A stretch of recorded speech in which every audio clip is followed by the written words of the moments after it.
আসসালামু আলাইকুম ওয়া রাহমাতুল্লাহি ওয়া বারাকাতুহু। সুপ্রিয় দর্শক শ্রোতা, আশা করি আপনারা সকলেই ভালো আছেন। আজকের ভিডিওতে আমরা কোরআনের যে প্রথম সূরা সেটি হচ্ছে সূরা ফাতিহা। এটি আমরা সহিহ শুদ্ধভাবে শিখব, কারণ এই সূরাটি আমরা নামাজের মধ্যেও পড়ে থাকি। সবারই প্রায় মুখস্থ আছে, কিন্তু আমরা বেশিরভাগ মানুষ এটি সহিহ শুদ্ধভাবে এই সূরাটি পড়তে পারি না। তো নামাজের মধ্যে আমরা যেই সূরাই পড়ি না কেন সেটি অবশ্যই সহিহ শুদ্ধভাবে পড়তে হবে। তো সূরা ফাতিহা ছাড়াও কোরআনে যে ছোট ছোট সূরাগুলো রয়েছে যেগুলো আমরা নামাজের মধ্যে পড়ে থাকি, সেই সূরাগুলো আমাদের চ্যানেলে আপনি পেয়ে যাবেন। তাই অবশ্যই সেই ভিডিওগুলোও দেখবেন। আর কোরআন মাজিদ একেবারেই না শিখে থাকলে অবশ্যই আমাদের চ্যানেল থেকে কোরআন শিক্ষার কায়দা পর্বের 10টি ক্লাস দেওয়া রয়েছে, সেগুলো দেখলে কোরআন শিখতে পারবেন। আর এই সূরা ফাতিহার পর একদম সূরা বাকারার শুরু থেকে আমরা সহিহ শুদ্ধভাবে পড়াচ্ছি। তো সবগুলোই ভিডিও আমাদের চ্যানেলে পেয়ে যাবেন, সেগুলো অবশ্যই দেখবেন। তাহলে ইনশাল্লাহ সহিহ শুদ্ধভাবে কোরআন মাজিদ শিখতে পারবেন। তো আজকের ভিডিওতে সূরা ফাতিহা আমরা সহিহ শুদ্ধভাবে শিখব, এবং এটি সহিহ শুদ্ধভাবে শেখার পূর্বে এটি কেন এত গুরুত্বপূর্ণ চলুন আগে একটু জেনে নেই। দেখুন, সূরা ফাতিহার ফজিলত, কোরআনের একটি অক্ষর পাঠ করলে 10টি নেকি হয়। তো সূরা ফাতিহায় আছে 125টি অক্ষর আছে। 125টি অক্ষর যিনি পাঠ করবেন তার আমল নামায় 1250টি নেকি দান করা হবে। সুবহানাল্লাহ। এছাড়াও শেষ রাতে এই সূরা 41 বার পাঠ করলে আল্লাহ তাআলা তার রিজিক বাড়িয়ে দেন। রাসূল সাল্লাল্লাহু আলাইহি ওয়াসাল্লাম বলেন, এ সূরা 40 দিন পাঠ করে পানিতে ফু দিয়ে অসুস্থ ব্যক্তিকে পান করালে আল্লাহ অসুস্থতা দূর করে দেবেন। সুবহানাল্লাহ। সাদিক রাদিয়াল্লাহু তাআলা আনহু বর্ণনা করেন, সূরা ফাতিহা 40 বার পাঠ করে পানির উপর দম করে কোনো জ্বরে আক্রান্ত ব্যক্তির লোকের মুখমণ্ডলে ছিটিয়ে দিলে এর বরকতে জ্বর দূরীভূত হয়ে যাবে। সুবহানাল্লাহ। প্রিয় দর্শক, তাহলে বুঝতে পারছেন সূরা ফাতিহা নামাজ ব্যতীতও আমরা যদি পড়ি তাহলেও এর ফজিলত অনেক বেশি। তো চলুন এখন আমরা এটি সহিহ শুদ্ধভাবে শিখব। আউযু বিল্লাহি মিনাশ শাইতানির রাজীম। বিসমিল্লাহির রহমানির রহিম। তো প্রথম আয়াতটি দেখুন, হামজা লাম জবর আল, হামিম জবর হাম, দাল পেশ দু, আল হামদু। আমরা সূরা ফাতিহার প্রথম আয়াতের প্রথম শব্দই আমরা অনেকেই ভুল উচ্চারণ করি। তো ভুল উচ্চারণ করলে এগুলোর অর্থ কিন্তু পরিবর্তন হয়ে যায়। আমরা অনেকে বলি যে আলহামদু, আলহামদুলিল্লাহি রাব্বিল আলামিন বলি। এটা সম্পূর্ণ ভুল, কারণ আমরা অনেকেই এই যে বাংলা উচ্চারণ দেখে দেখে মুখস্থ করেছি, আরবির যে সঠিক উচ্চারণ সেটি কিন্তু বাংলায় লেখা সম্ভব নয়। তারপরেও আমি চেষ্টা করেছি যে বাংলায় যতটুকু সম্ভব মানে শুদ্ধ উচ্চারণটা লেখার। এমনি অন্যান্য বইয়ে কিন্তু এই বাংলা উচ্চারণ আরও ভুল দেওয়া রয়েছে। তো আপনারা অবশ্যই আরবি আমি যেভাবে যেভাবে বলছি সেভাবেই আপনারা মুখস্থ রাখবেন। আর চ্যানেলটি যারা সাবস্ক্রাইব করেন অবশ্যই সাবস্ক্রাইব করে রাখবেন। ভিডিওটিতে সবাই একটি লাইক করবেন। তো দেখুন, আল হামদু আছে, এখানে যদি আমরা বলি আলহামদু তাহলে ভুল হয়ে যাবে। আলহামদু শব্দের অর্থ ধ্বংস হওয়া, আলহামদুলিল্লাহি মানে আল্লাহ ধ্বংস হওয়া, নাউযুবিল্লাহ। আর আল হামদুলিল্লাহি অর্থাৎ সমস্ত প্রশংসা আল্লাহ তাআলার। তাহলে বুঝতে পারছেন যে ভুল উচ্চারণ করার কারণে অর্থগুলো আমাদের পরিবর্তন হয়ে যায়, তখন আমাদের গুনাহ হয়। তাই সহিহ শুদ্ধভাবে বলতে হবে আল হামদু। লাম লাম যে লিল লাম খারাজবল্লা হাজির হি, লিল্লাহি, এই লাতে 1 সেকেন্ড টান হবে। রব আজবর রব, বা লামজের বিল, রব বিল, আইন খারাজবর 1 সেকেন্ড টান হবে। লাম জবল্লা, মে মিয়াজের মি, 1 সেকেন্ড টান হবে। নুন জবন্না, আলামিনা। এইখানে যদি আমরা ওয়াকফ করি মানে থামি, তাহলে এখানে 3 সেকেন্ড টান হবে, কারণ মাদের অক্ষর 3টি, আলিফ ওয়া ইয়া। এগুলো আমি কায়দা পর্বে কিন্তু আপনাদেরকে শিখিয়েছি। যারা দেখেছেন তারা নিশ্চয়ই বুঝতে পারছেন যে কেন এখানে টান হবে। তো মাদের অক্ষর 3টি, আলিফ ওয়া ইয়া, এখানে ইয়া এসছে। তো ইয়ার পরের অক্ষরে এখানে যদি আমরা থামি তাহলে এখানে 3 সেকেন্ড টান হবে, এবং যেখানে থামব সেই শেষ অক্ষরে একটি সাকিন দিয়ে উচ্চারণ করতে হবে। উচ্চারণটা হবে আলামিন,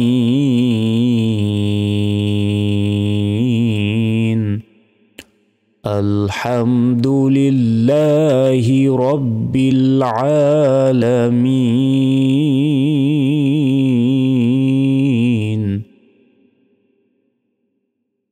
তারপর এই আয়াতের শুরুতে দেখুন আলিফের ওপর জবরজের বেশ কিছু নেই, কিন্তু লামের ওপরও নেই, কিন্তু র অক্ষরের ওপর তাজদিদ আছে। তো প্রথমে যদি এরকম থাকে তাহলে মনে মনে একটি এই আলিফের ওপর জবর ধরে নিতে হবে। আলিফের ওপর জবরজের বেশ থাকলে হামজা বলতে হয়। তাহলে হামজা রজবর আর, র হাজবর রহ, মিম খারা জবর মা, 1 সেকেন্ড টান হবে। নুন রজের নির, আর রহমানির, রজবর র হাইয়াজের হাই, মিমজের মি, রহিমি। থামলে 3 সেকেন্ড টান হবে। দেখুন মাদের অক্ষর 3টে আলিফ ইয়া ইয়া এসছে, ইয়ার পরে যদি থামি তাহলে এখানে 3 সেকেন্ড টান হবে। আর রহমানির রহিম।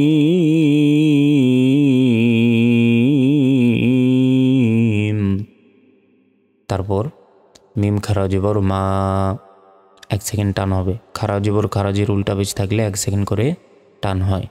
লামজের লি, কাবজের কি, মালিকি। ইয়াও জবর ইয়াও, মিম দালজের মিদ, ইয়াও মিদ।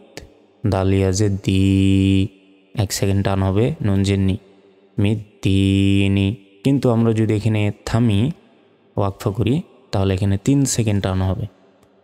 মালিকি ইয়াউমিদ্দিন। তারপর হামজা ইয়াজের ই, ইয়া আলিফ জবর ইয়া, ইয়া কাব জবর কা, ইয়াকা। আমরা অনেকে বলি ইয়াকা, ইয়াকা, এটা ভুল, বলতে হবে ইয়াকা। নুন আইন জবর না, বা পেশ বু, দাল পেশ দু, না আবুদু। ওয়া জবর ওয়া, হামজা ইয়াজের ই, ইয়া আলিফ জবর ইয়া, কাব জবর কা, ওয়া ইয়াকা। নুন সিন জবর নাস, তা জবর তা, আইন ইয়াজের আই, নুন পেশ নু, নাস্তাঈনু।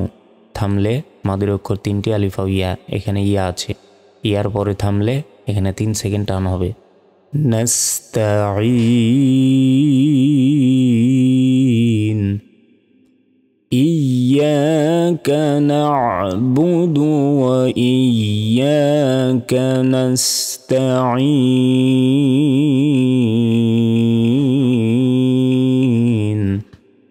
তারপর হামজা হাজের ইহ, দাল জেদ্দি, নুন গিয়ে সরাসরি সদকে ধরবে, কারণ এই আলিফ এই লাম এগুলোর উপর নিচে জবরজের পেশ, 2 জবর 2 পেশ বা অন্য কোনো কিছুই নেই, তাই এগুলোর উচ্চারণ হবে না। এগুলো আসলে অর্থের কারণে দিয়ে রেখেছে, কিন্তু উচ্চারণ হবে না।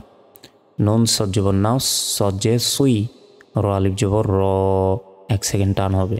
জবরের বাম পাশে খেলে আলিফ থাকলে 1 সেকেন্ড টান হয়। তল আম জবর তল, সুই র তল।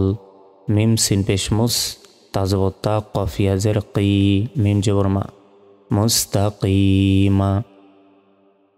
এখানে থামলে মাদের অক্ষর 3টি আলিফ ইয়া, তো ইয়ার পরে থামলে এখানে 3 সেকেন্ড টান হবে। মুস্তাকিম। ইহদিনাস সিরাতাল মুস্তাকিম। তারপর সজ্জে সুই, র খারা জবর র, সুই র। তল আম জবর তল, সুই র তল। লাম জবর লা, জালিয়া জে জি, নুন জবর না, সুই র তল্লাযীনা। হামজা নুন জবর আন, আইন মিম জবর আম, তা জবর তা, আন আমতা। আইন জবর আ, লাম ইয়া জবর লাই, হামিম জের হিম, আলাইহিম। আমরা অনেকে ভুল উচ্চারণ করি, বলি যে সিরাতাল্লাযীনা আন আমতা আলাইহিম, এটা সম্পূর্ণ ভুল। উচ্চারণটা হবে সিরাতাল্লাযীনা আন'আমতা আলাইহিম। গইন ইয়া জবর গই, র লাম জের রিল, গইরিল। মিম গইন জবর মাউ, দদ ওয়া পেশ দো, বাজের বি, মাউদুবি। আইন জবর আ, লাম ইয়া জবর লাই, হামিম জের হিম, আলাইহিম। গয়রিল মাগদুবি আলাইহিম। ওয়া জবর ওয়া, লাম দদ জবর লাউদ, দদ লাম জবর দল, দেখুন দত গিয়ে লামকে ধরবে, কারণ লাম অক্ষরের উপর তাজদিদ, দত তো লামকে ধরবেই, সেই সাথে এখানে আবার 4 সেকেন্ড টান হবে, উপরে মোটা চিহ্ন আছে তাই। বল লাম ইয়াজিল্লি নুন জবর না, ওয়ালাদ্দল্লিনা, এখানে থামলে এখানে 3 সেকেন্ড টান হবে, মাদের অক্ষর 3টি আলিফ ও ইয়া এসছে এখানে, তো ইয়ার পরে যদি থামি তাহলে 3 সেকেন্ড টান হবে। ওয়ালাদ্দল্লিন সিরাতাল্লাযীনা আন'আমতা আলাইহিম গায়রিল মাগদুবি আলাইহিম ওয়ালাদ্দল্লিন।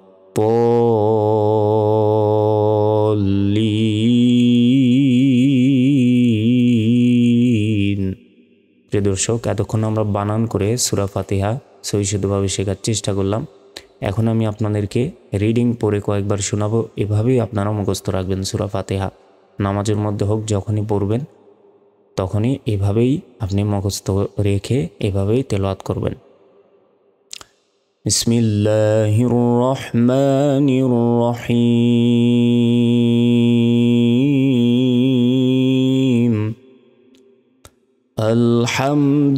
আলহামদুলিল্লাহি রাব্বিল আলামিন আর রহমানির রহিম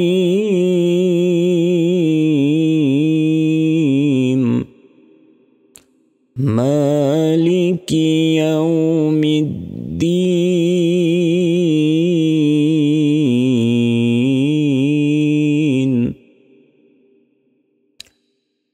ইয়্যাকা না'বুদু ওয়া ইয়্যাকা নাস্তাঈন ইহদিনাস সিরাতাল মুস্তাকিম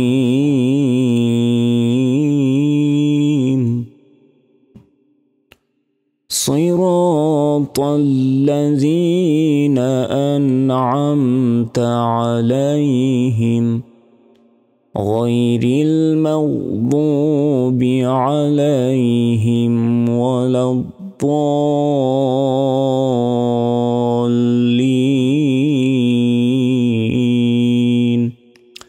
বিসমিল্লাহির রহমানির রহিম।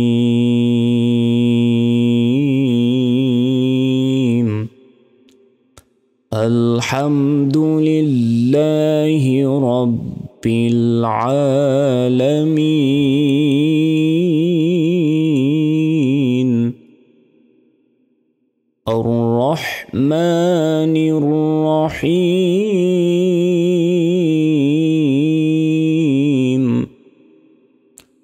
মালিকি ইয়াউমিদ্দিন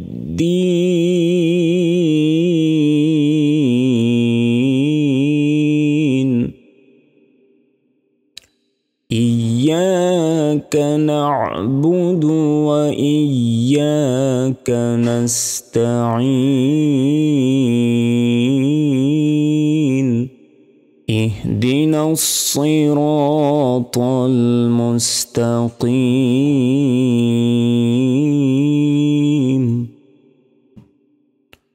সিরাতাল্লাযীনা আন'আমতা আলাইহিম গায়রিল মাগদুবি আলাইহিম ওয়ালাদ্দল্লিন।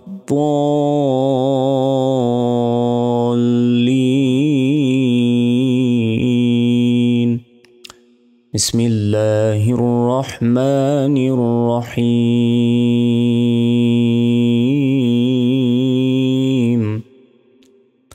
আলহামদুলিল্লাহি রাব্বিল আলামিন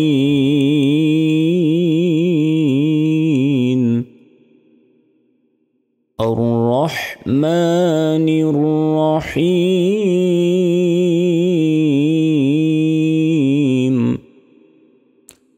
মালিকি ইয়াউমিদ্দিন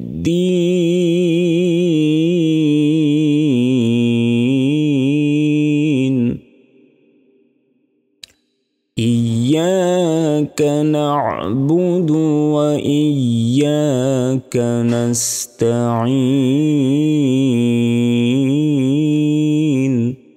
اهدنا الصراط المستقيم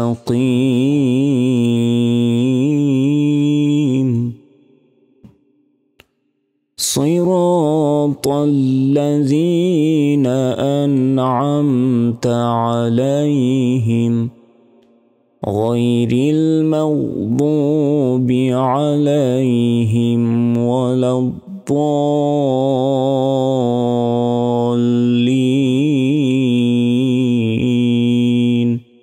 সুপ্রিয় দর্শক শ্রোতা, আশা করি আপনারা সকলে বুঝতে পেরেছেন যে সূরা ফাতিহা কিভাবে সহিষ্ণুভাবে পড়তে হয়। কোরআনের ছোট ছোট সূরাগুলো আমাদের চ্যানেলে পেয়ে যাবেন। আর কোরআন না শিখে থাকলে অবশ্যই আমাদের চ্যানেল থেকে কায়দা পর্ব দেখবেন। এবং এই সূরা ফাতিহার পর যে সূরা বাকারা রয়েছে, সূরা বাকারা একদম শুরু থেকে আমরা ধারাবাহিকভাবে পড়ছি, তো সেগুলো ভিডিও আমাদের চ্যানেলে পেয়ে যাবেন। ভিডিও ডেসক্রিপশন বক্সে লিঙ্ক দেওয়া থাকবে, অবশ্যই সেগুলো দেখবেন। তো আজকের ভিডিওটি এ পর্যন্তই। আসসালামু আলাইকুম ওয়া রাহমাতুল্লাহি ওয়া বারাকাতুহু।